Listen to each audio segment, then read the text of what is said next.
देखिए ये सब जो नाम है सब आप लोग जानते हैं देवी देवता भगवान के नाम है। जैसे कोई शिव नाम से जानते हैं आप भगवान जी को, और कोई पार्वती माता के नाम से पूजा करता है, कोई वैष्णोदेवी माता के नाम से पूजा करता है, कोई चंद्र देवता को पूजता है, कोई सूर्य भगवान को पूजता है, ऐसा ही ना। और कोई ब्रह्मा जी की पूजा करता है, कोई ब्रह्म की पूजा करता है, कोई ओम को मानता है, और कोई विष्णु जी की पूजा करता है, कोई कृष्ण के रूप में, कोई राम के रूप में। मगर सब जितने भी सब देवी देवता है या भगवान है या ईश्वर है, वो सब एक ही है। तो हमें उनमें कोई भी मतभेद नहीं समझना चाहिए किसी प्रकार का।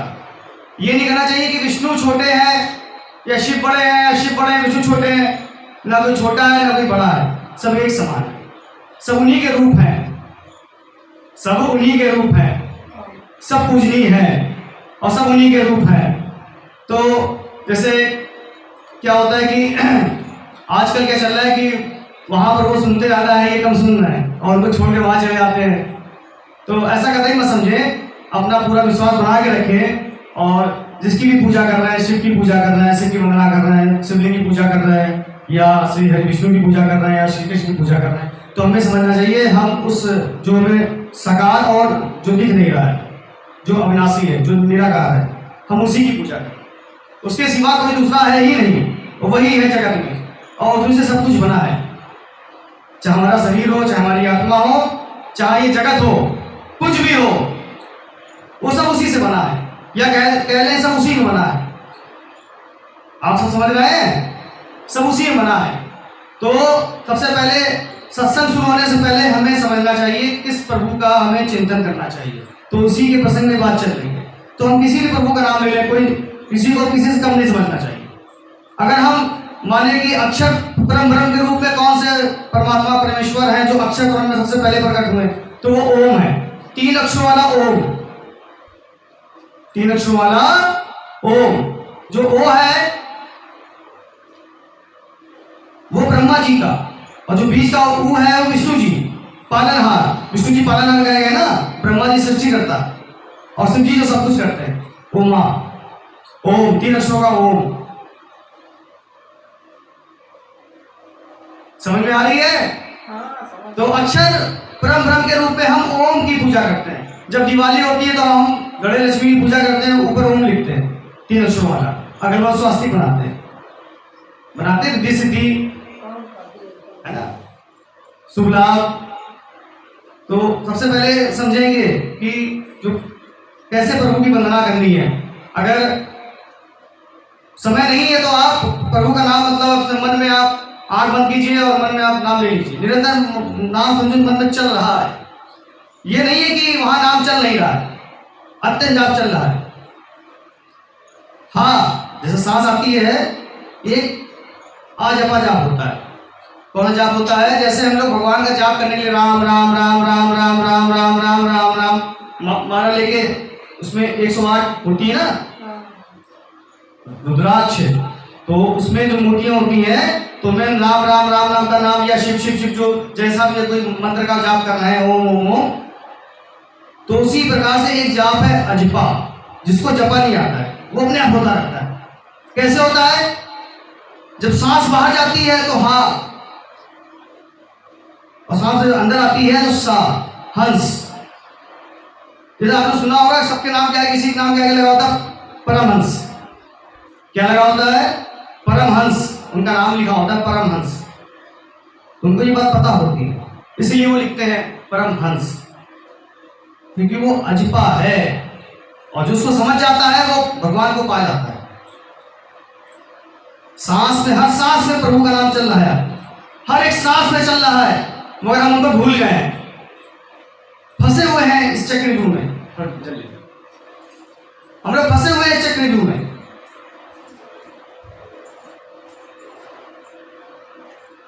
तो उसी से निकलना है। तो कैसे निकला जाएगा? उसका मार्ग सत्संग है, उसका मार्ग भागवत पुराण है, उसका मार्ग वेद है, उसका मार्ग उपनिषद है, उसका मार्ग गुरु है। और सब कहां ले जाएंगे? प्रभु के पास।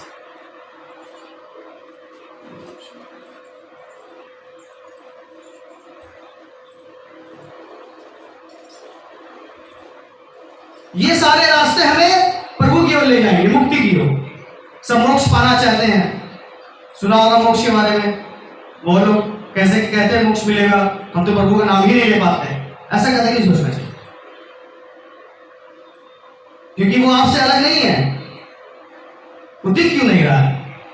मंदिर जाते हैं दिखता नहीं है, बड़ा परेशान। क्यों परेशान?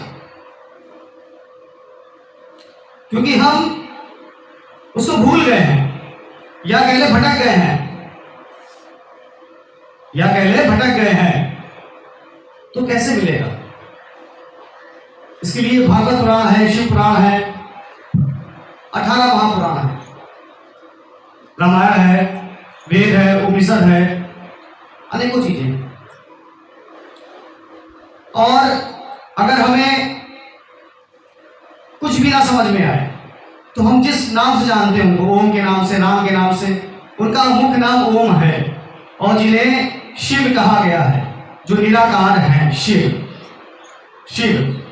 वो निराकार है, वो नहीं दिखते। अगर उनका साकार रूप में दर्शन करते हैं तो शंकर रूप में दर्शन कर लेते हैं। शिव के रूप में उन्होंने सब सृष्टि बनाई है।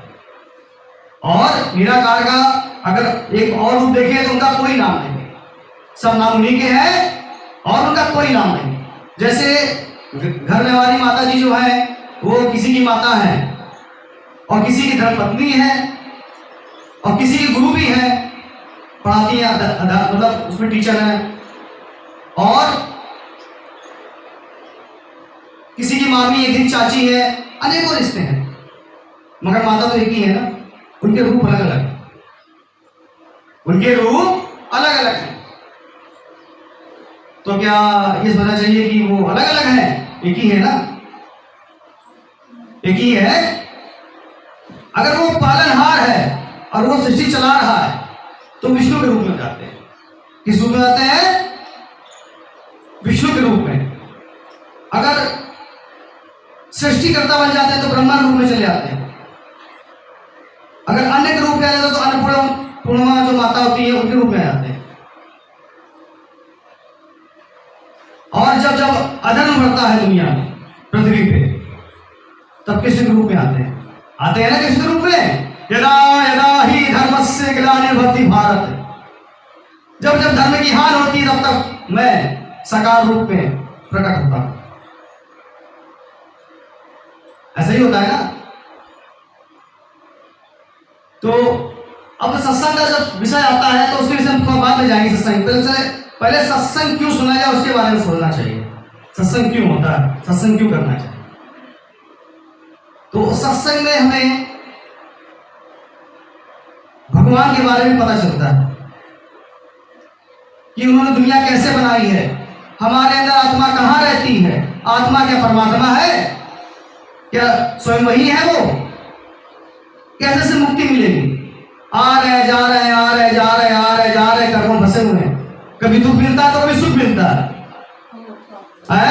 आप कितना सुख का प्रयास करते हैं मगर आपको कष्ट ही कष्ट मिल रहे हैं। और सुख आता है कुछ समय के लिए, फिर चला जाता है। आप सब सोचते हैं कि सुख कब आएगा, सुख कब आएगा, और वो निरंतर चल रहा है। उसके प्रयास में हम सुबह जॉब में जाते हैं, सोचते हैं अच्छी सैलरी आ जाएगी तो उससे थोड़ा सुख मिलेगा, मगर वो देखते हैं कि उसमें कीचड़ में दलदल में घुसते चले आ रहे हैं। जितना हाथ पैर चला रहे हैं जैसे कीचड़ में कोई घुस जाता है, और जितना हाथ पैर चलाता है उतना वो दलदल फंसता चला जाता है। तो क्या कहा गया है? अपने आप को थोड़ा धैर्य रखो, घबराओ नहीं, कोई ना कोई आएगा भगवान के रूप में और तुम्हें उस कीचड़ से दलदल से निकाल देगा। किसी रूप में आ सकता है वो, बस हमें समझने की बात है। और भगवान जिस पर कृपा करते हैं उसको मुक्ति मिलती ही है। वो जन्म मरण के चक्कर से उसको छुटकारा मिल ही जाता है। कैसे भी मिले, वो सब प्रारब्ध है, कट ही जाता है। प्रारब्ध मतलब है जो चल रहा है, सुख दुख सुख दुख सुख दुख, वो चल रहा है निरंतर। आप कुछ करें ना करें दुख और सुख आता रहे, किसी भी बहाने आएगा आपके पास। क्योंकि वो प्रभु ने लिख दिया उसको प्रारब्ध, उसको बोलते हैं प्रारब्ध, जो क्रियावान है चलता रहेगा, रुकेगा। जिस प्रकार से दिन और रात होती है, रुकती है दिन और रात, सबको देता है उसको रोज, चाहे वो किसी जाति का हो चाहे किसी धर्म का हो। समझ रहे हैं आप सब? चंद्र भगवान सबको शीतलता प्रदान करते हैं, चाहे वो किसी जात और धर्म का हो, चाहे वो कोई भी जीव हो, चाहे मनुष्य हो चाहे शैतान हो, सब प्रभु के बच्चे हैं किसी रूप में भी, और भगवान सबको प्यार करते हैं, बस हम उनको भूल गए। तो क्या हमारा हक नहीं बनता है कि उनको याद करें? हमारे पिता है, वो पिता है। हम कितना भी पाप की गड्ढे में फंस गए हैं, समझ लीजिए आप। जब पिता को याद करेंगे आप, जिस प्रकार छोटा बच्चा जब खेल रहा होता है उसकी कीचड़ लग जाता है, तो पिता को याद करता है, उसकी चोट लग जाती है, ये कीचड़ फंसा रहता है, तो पिता जाते हैं, तुरंत उसको उठाते हैं गोदी में, उसको नहलाते हैं, उसको पुचकारते हैं, उसको प्यार करते हैं, चाहे कितना भी कीचड़ में फंसा हुआ। उसी प्रकार से परम पिता परमेश्वर है, ईश्वर है, भगवान है, जिन्हें हम शिव के नाम से, जिन्हें विष्णु के नाम से, जिन्हें हम कृष्ण के नाम से, जिन्हें हम खाटू श्याम के नाम से, जिन्हें चंद्र देवता के नाम से, जिन्हें सूर्य देवता के नाम से, जिन्हें गंगा मैया के नाम से हम जानते हैं, और जिन्हें हम घर में माता पिता और गुरु के रूप में जानते हैं, सब रूप उसी के हैं। ये एक ऐसी डोर है, आप कोई भी धागा खोलेंगे माला का, पूरी माला खुल के सामने आ जाए, बस आप सीधा पकड़ लेंगे। समझ रहे हैं आप सब? इसलिए सब लोग बोलिए ओम नमः शिवाय, हर हर महादेव। तो आप किसी भी रूप में उनको याद करिए। तो एक चीज समझ लीजिए, सबसे पहले हंस का जाप अजपा है, वो हमेशा चला करता है, उपनिषदों में लिखा है, वेदों में लिखा है हंस का जाप। हाँ, जब होता है जब सांस बाहर जा रही होती है, जब प्राण बाहर को जा रहे होते हैं तो हाँ, और जब सांस अंदर आ रही होती है तो सा, ये अजपा जाप है।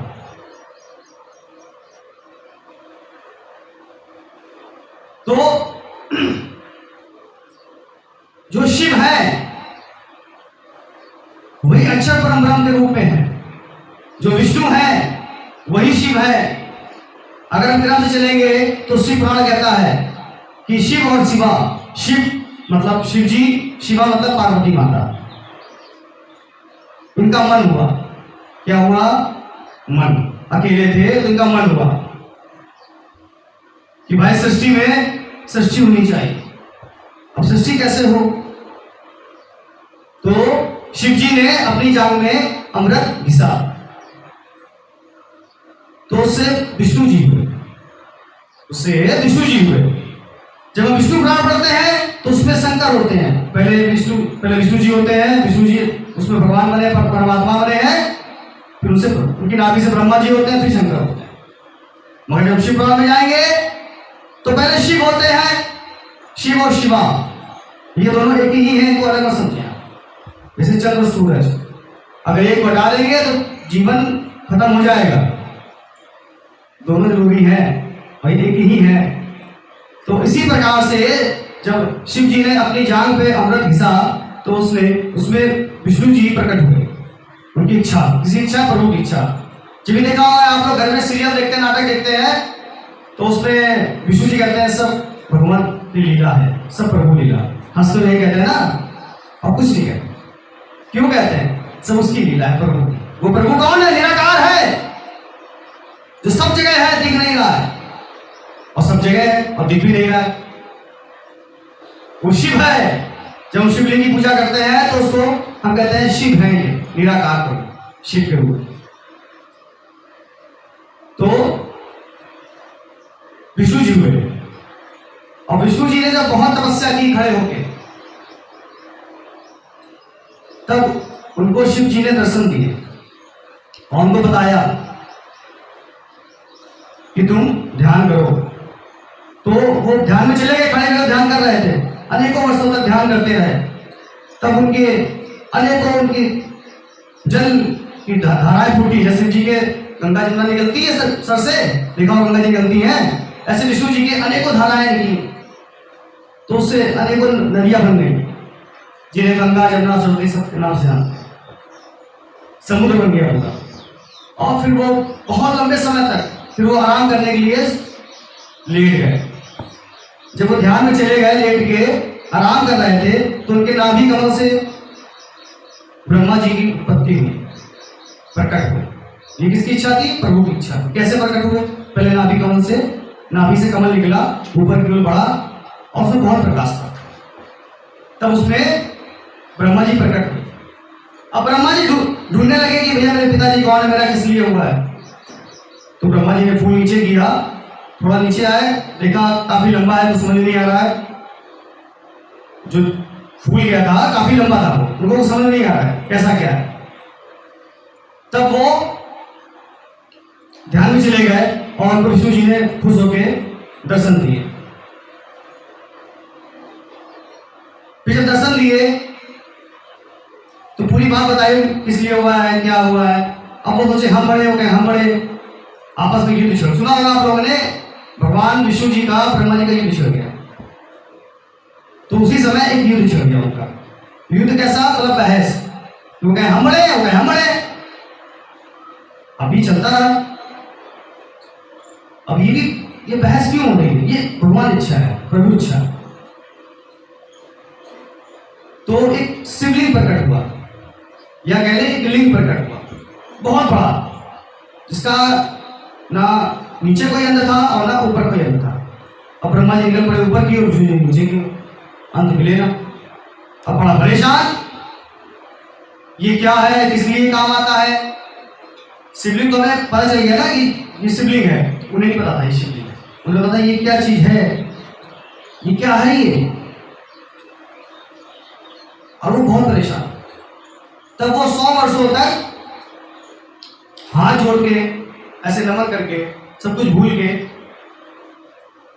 वंदना करने लगे, चिंतन करने लगे। और जब वो चिंतन करने लगे, वंदना करने लगे, तो एक ऋषि प्रकट हुए। उन्हें प्रभु समझेंगे। एक ऋषि प्रकट हुए और उन्होंने बताया कि ये शिवलिंग है, ये शिवलिंग है। उन्होंने बताया और किस काम में आता उन्होंने बताया। तो हाथ जोड़ के पूजा कर रहे थे। तो वो दिन कौन सा था? महाशिवरात्रि का दिन। कौन सा दिन था? महाशिवरात्रि का दिन। अब जब वो लिंग के रूप में जब थे, जब उनकी पूजा वंदना कर रहे थे, 100 वर्ष बीत गए। सिर्फ हाथ जोड़े 100 वर्ष बीत गए। फिर पूजा वंदना करने के बाद जब शिव जी जो उनको सबसे पहले जो दर्शन दिए, ओम रूप में दर्शन दिए। 3 अक्षरों का ओम था। 3 अक्षरों में देखा है ना आपने? आ, ओ की मात्रा लगी, बीच में ऊपरा मा अलंकार लगा हुआ, और वो चमक रहा था।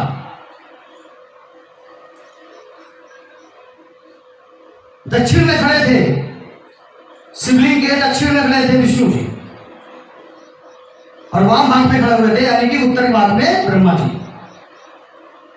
सबसे पहले उन्होंने उनका दर्शन किया सर्वप्रथम, और वो ओम के रूप में थे, अक्षर ब्रह्म के रूप में थे। और शिव जी ने खुश होके जब वो खड़े हुए तो शिव जी अनेकों चांद, अनेकों सूरज, खूब प्रकाश में ओम ओम की ध्वनि है, गंजना हो रही है, ओम ओम इस प्रकार से महामृत्युंजय मंत्र का जाप हो, गायत्री मंत्र निकला, 5 छोला ओम नमः शिवाय निकला, एक ओम का प्रणव निकला। जो एक अक्षर का ओम होता है वो प्रणव होता है।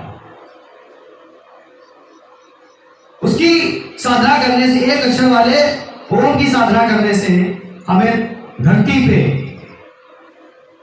मन मांगा इच्छित मतलब मनुष्य योनि मिलती है, जिसमें हम बहुत धनवान और बहुत पावरफुल होते हैं, जो एक प्रणव अक्षर का ध्यान करता है। और 3 अक्षर वाले ओम का ध्यान करने पे प्रभु साक्षात मिलते हैं, निराकार प्रभु, मुक्ति मिलती है। तो फिर वो 3 अक्षर वाला ओम उन्होंने सर्वप्रथम देखा, जिनसे हम छोटा बड़ा छोटी बड़ी सुनते हैं ना, काका का गंगा पढ़ते हैं, वो सब उनके शरीर में से विराजमान थे। बताइए कैसे विराजमान थे। पूरा आकाश से लेके यहाँ तक और पूरी स्वर निकले, आ से लेके आ तक पूरे व्यंजन। फिर जब ये हुआ उसके बाद विष्णु जी ने उनकी स्तुति की, पूजा की। वो दिन था, याद रखिएगा, महाशिवरात्रि का दिन था, कभी ना भूलिएगा। लोग कहते हैं शिव जी और माता पार्वती की महाशिवरात्रि में विवाह हुआ था, तो उनका विवाह नहीं हुआ था शिवरात्रि के। उस दिन शिवलिंग की प्रथम बार पूजा हुई थी सर्वप्रथम, याद रखिए। तो हम लोग को पूजा ही करनी चाहिए सर्वप्रथम। फिर उन्होंने उनको वरदान दिया, ब्रह्मा जी को वरदान दिया, सबको वरदान दिया विष्णु जी को। तब फिर ब्रह्मा जी ने सृष्टि की रचना की। और एक बात और ध्यान रखेंगे, जो विष्णु जी है वो परमात्मा है। जो विष्णु जी है वो जड़ से अलग है, वो जड़ से अलग है। जब पृथ्वी बनी, जब सृष्टि हुई, तो सृष्टि में विष्णु जी नहीं आते। सृष्टि का जब महाप्रलय होता है तो विष्णु जी के मतलब नहीं होता है, विष्णु जी सृष्टि के बाहर है। बेटा बैठो, खड़े हो। तो सृष्टि के बाहर है, जिन्हें परमात्मा कहा गया है। वेदों में 3 लोग बताए गए हैं, परमात्मा, प्रगति और जीव। कितने लोग बताए गए हैं? 3 लोग, परमात्मा ईश्वर और जीव जो आत्मा अंदर होती है, जिसमें अगर मतलब 84 लाख जिसमें योनियां होती है ना, जिसमें जन्म लेते हैं, कोई कुछ बनना, कोई कुछ बनना, तो सब उनके अंदर जीव जाते हैं। वो जीव और प्रकृति जो हम देख रहे हैं, सूरज चांद वगैरह सब, समझ रहे सब आप लोग?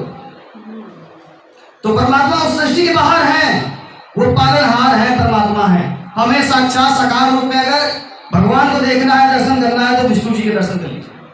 विष्णु को आप देख ले और तो उनको साकार रूप में हमें परमात्मा समझना चाहिए, जो दिख रहे हैं। और जो निराकार है वो शिव रूप में है। और जो भी हम वाक्य बोल रहे हैं वो अक्षर परम रूप, परम ब्रह्म के रूप में है। अगर अक्षर हटा दें तो हम बात कर पाएंगे आपस में? बात कर पाएंगे? सब हटा दें, आ ई हटा दें, हटा दें, बात कर पाएंगे? बताइए, कोई बोल सकता है? नहीं बोल सकता है। तो ये अक्षर परम ब्रह्म है, शिव है, ओम है, 3 अक्षरों वाला। सब कुछ में बना है, कुछ भी हो, कोई भी अक्षर हो, सब वहीं से किया,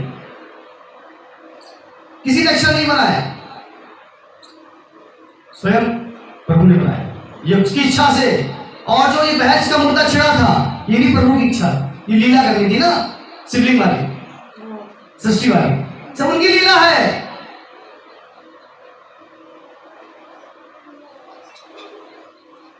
है ना? तो विष्णु जी को हमें कभी नहीं भूलना चाहिए, याद रखना चाहिए। जब हम घर में कुछ खा रहे होते हैं, कुछ पी रहे होते हैं, तो हम नहीं कर पाते हैं, तो हमें अपनी थाली से भगवान जी का नाम लेके एक और निकाल देना चाहिए। सर्वप्रथम सब खाना खाते हैं घर में, जब भी पानी पिएंगे तो थोड़ा सा अंश भगवान के लिए निकाल देना चाहिए, उसके बाद जल ग्रहण करना चाहिए, मगर जूठा नहीं निकालना, ध्यान रखिएगा। कहीं भी खड़े हैं, कुछ भी खा रहे हैं, भगवान का नाम लेके थोड़ा सा निकाल दीजिए, उनका नाम ले लीजिए। आप जो भी नाम ले लीजिए, राम नाम ले लीजिए, शिव ले लीजिए, नारायण कह दीजिए। आप बस ये सोचिएगा कि ये सब जितने अनंत 33 कोटि बताई गई ना, कोई कहता 33 करोड़, कोई कहता 33 प्रकार, तो 33 प्रकार के हैं। इसमें क्या है? आदित्य, वासु, रुद्र, इंद्र, यज, इसमें बनते हैं प्रजापति। यज कहते हैं विष्णु जी,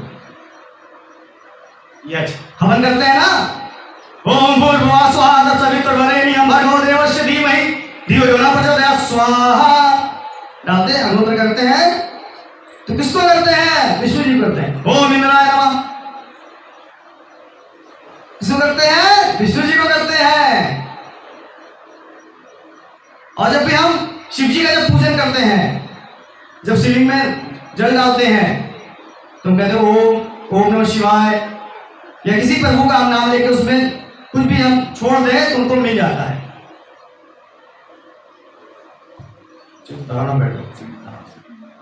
तो उनको मिल जाता है। तो ये सोचना चाहिए जब हम कुछ भी ग्रहण कर रहे हैं तो उस वक्त ना टीवी देखें ना कार्टून देखें। आजकल तो फैशन हो गया ना कि कार्टून देख के खाना खाते हैं लोग, गाना सुन के खाना खा रहे हैं, मोबाइल चला रहे हैं और खाना खा रहे हैं। अब खाने में रस नहीं आ रहा है, धीमे धीरे रस कम होता चला जा रहा है। रस नहीं, भूख मतलब स्वाद नहीं मिल रहा और खाना भी कम हो रहा है। क्यों कम हो रहा है? आप फोन चला रहे हैं तो मन कहाँ गया? फोन में चला गया ध्यान। तो आप फोन का ध्यान कर रहे हैं क्या? भगवान जी है क्या? मोबाइल के भगवान जी है जो मोबाइल लेके खाना खाते हैं कार्टून देख के? तो हमें भगवान का चित्त करके खाना खाना चाहिए। हर कौर में भगवान का नाम लेना चाहिए मन के अंदर, वो अपने चलता है। राम का नाम ले लीजिए, आप शिव का नाम ले लीजिए, ओम का नाम ले लीजिए। अगर हम प्रभु को मुख्य नाम से जानेंगे जो अक्षर के नाम में है वो ओम के रूप में है। अगर हम उनको चित्र रूप में देखना चाहते हैं तो विष्णु के रूप में देखना समझना चाहिए हमें, है। और अभी दर्शन करना है, तुरंत बाहर निकलो, सूर्य देवता दिख रहे हैं सामने, शिव है, यही विष्णु है, ऊर्जा है ये। तुरंत दर्शन हो गए शिव जी के, तुरंत दर्शन हो गए राम के, तुरंत विष्णु जी मिल गए आपको। भगवान दिखेंगे। भगवान कभी अपने बच्चों को अकेला नहीं छोड़ते। जब बच्चा बाहर खेल रहा होता है, स्कूल गया होता है, तो उसके माता पिता की उसकी दृष्टि उसके ऊपर दृष्टि होती है कि स्कूल गया है। स्कूल में कौन है? गुरु है। गुरु कौन है? परमेश्वर है। कभी बच्चों को अपने एक समय के लिए अकेला नहीं छोड़ते। उन्हें बच्चा भूल गया है। आजकल क्या लोग कर रहे हैं? पापा से छुप के सिगरेट पी लो, ऐसा करते हैं ना। तो पापा नहीं देख रहे, पिताजी ने, वो तो तुम्हें हमेशा देख रहा है। तुम्हें कैसे नहीं देख रहा है? तुम्हारे पिता तो कोई और है ना।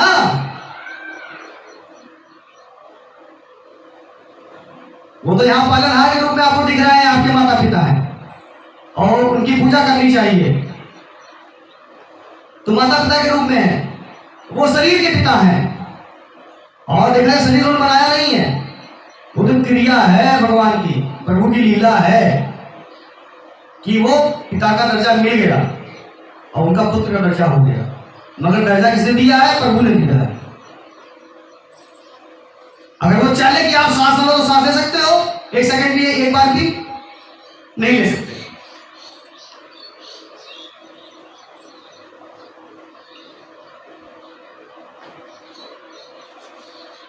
तो माता पिता हमें कभी भी अकेला नहीं छोड़ते, एक सेकंड के लिए अकेला नहीं छोड़ते। समझ रहे हैं आप लोग?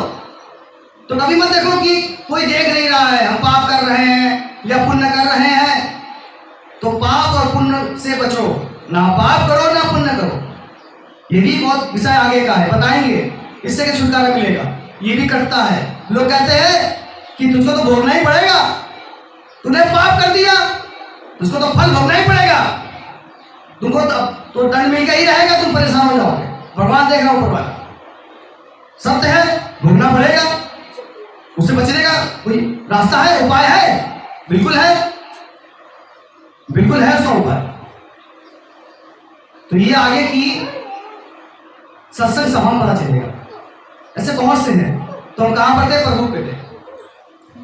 बचो, शांत बैठो, हल्का दूर बैठ जाओ, हल्का दूर बैठ जाओ, हल्का।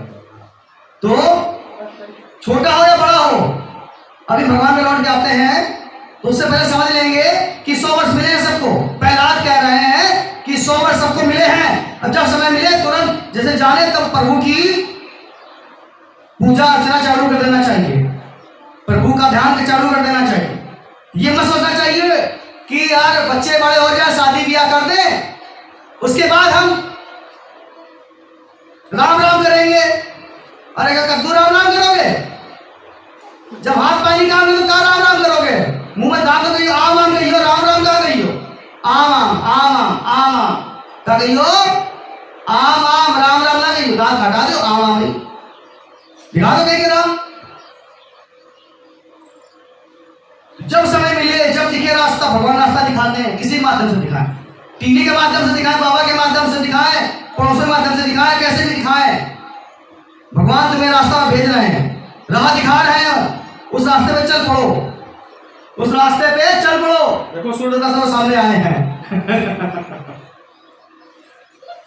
तो कभी हमें ये नहीं सोचना चाहिए आज छोड़ दे, कल से भक्ति करेंगे। अरे कल हो ना हो, रात्रि में कुछ नहीं हुआ तो क्या हुई है? अब दिन में अगर राम का नाम ले लिए हो, कभी यमराज के गढ़ आ गए लेने, तो कैसे ले जाएंगे? तुमको तो राम के ले जाएंगे ना पार्षद, तुमको सिर्फ पार्षद ले जाएगा शिव जी के पास।